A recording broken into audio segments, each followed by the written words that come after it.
ये मैं चंडीगढ़ में शाम के वक्त माल रोड पर टहल रहा हूँ और वहाँ पर कुछ ऐसी तस्वीरें नजर आती हैं मुझे चलती फिरती।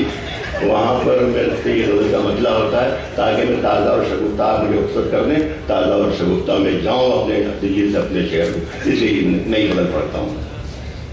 चलते फिरते हुए महताब दिखाएंगे, चलते फिरते हुए महताब दिखाएंगे, चलते फिरते हुए महताब दिखाएंगे तुम्हें, हमसे मिलना कभी।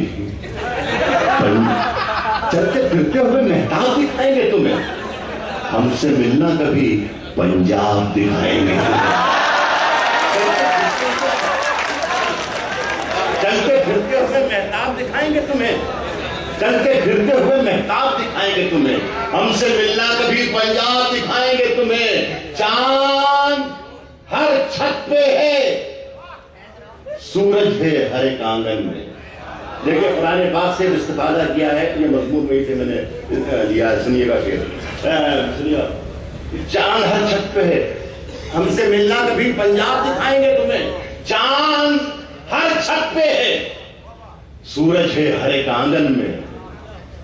नींद से जागो तो कुछ ख्वाब दिखाएंगे तुम्हें। चांद हर छत पे है, सूरज है हर एक आंगन में। नींद से जागो, नींद से जागो तो कुछ ख्वाब दिखाएंगे तुम्हें। और दिल्ली वालों के पूछते क्या हो, दिल्ली वालों से सुनो के पूछते क्या हो, पूछते क्या हो कि रुमाल के पीछे क्या है। पूछते क्या हो कि रुमाल के पीछे क्या है, फिर किसी रोज ये सैलाब दिखाएंगे।